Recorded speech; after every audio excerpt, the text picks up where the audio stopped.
আসসালামু আলাইকুম সুপ্রিয় দর্শক, আমি মনিরা কুকিং চ্যানেল থেকে বলছি। আজকের পর্বে লাউ শাক ভাজি আপনাদের মাঝে শেয়ার করলাম। আশা করি ভালো লাগবে। পুরো ভিডিওটি স্কিপ না করে দেখার অনুরোধ রইল। একটি লাইক দিয়ে ভিডিওটি কন্টিনিউ করবেন। দেখতেই পাইতেছেন এখানে লাউ শাক নিয়েছি, আলু, পেঁয়াজ, লাউয়ের ডাঁটা ছোট করে কেটে নিয়েছি। লাউ শাক ভিটামিন সি জাতীয় খাবার।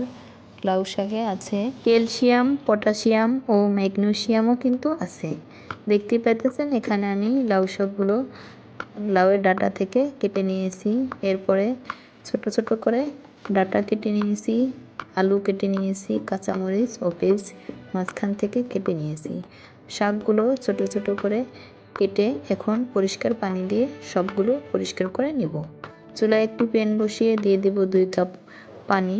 এরপরে এখানে অ্যাড করে দেব স্বাদ মতো লবণ, 1 টেবিল চামচ ধনিয়ার গুঁড়া, 1/2 টেবিল চামচ হলুদ গুঁড়ো।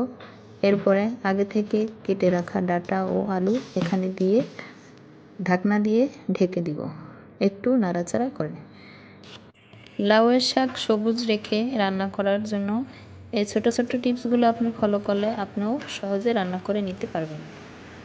এখন পানিটা ফুটে আসলে ঢাকনাটা তুলে একটু নাড়াচাড়া করে মিশিয়ে দিয়ে আবারও ঢাকনা দিয়ে ঢেকে পানিটা শুকিয়ে নিব।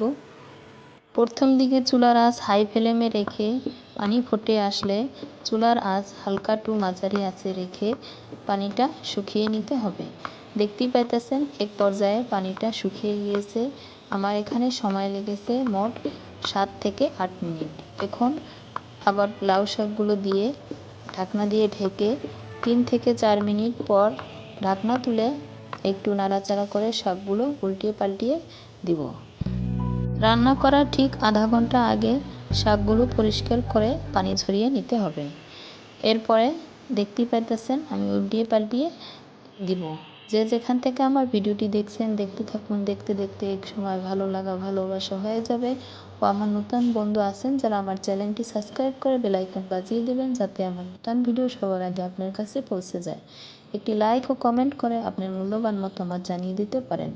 আপনার একটি লাইক ও কমেন্ট আমাকে নতুন আর একটি ভিডিও বানাতে উৎসাহিত করে। দেখতে পাইতেছেন এক পর্যায়ে আমি নাড়াচাড়া করে পানিটা শুকিয়ে নিয়েছি। এখন চুলা থেকে নামিয়ে নেব। শাক থেকে যে পানিটা উঠেছে সম্পূর্ণ পানিটা শুকিয়ে নেই, অল্প পরিমাণে পানি থাকতেই একটি বাটিতে ট্রান্সফার করে নিব।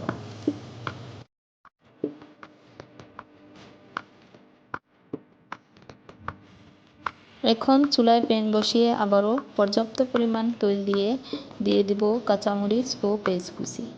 এরপরে হালকা আঁচে নাড়াচাড়া করে পেঁয়াজ ও কাঁচামরিচ বাদামি কালার করে ভেজে নিব। আপনারা চাইলে এখানে রসুন কুচিও অ্যাড করতে পারেন, কিন্তু পেঁয়াজ বেরেস্তা করার পরে যে একটা ফ্লেভার আসে, কিন্তু রসুন কুচি দিলে সে ফ্লেভারটা আপনি পাবেন না। পেঁয়াজ বেরেস্তা করে শাক রান্না করলে অনেক সুন্দর একটি ফ্লেভার আসে। এক পর্যায়ে পেঁয়াজ ও কাঁচামরিচ হালকা কালার করে ভেজে নিয়ে দিয়ে দিব আগে থেকে লাউ শাক সেদ্ধ করা, অ্যাড করে দিয়ে আবারও নাড়াচাড়া করে উল্টিয়ে পাল্টিয়ে একটু ভেজে নিই। আমরা সবাই লাউ শাক রান্না করতে পারি। নতুন যে রাঁধুনিরা আছে তাদের জন্য আজকের এই রেসিপিটি। তবে কমেন্ট বক্সে জানিয়ে দিবেন কেমন হয়েছে আজকের লাউ শাক রেসিপি।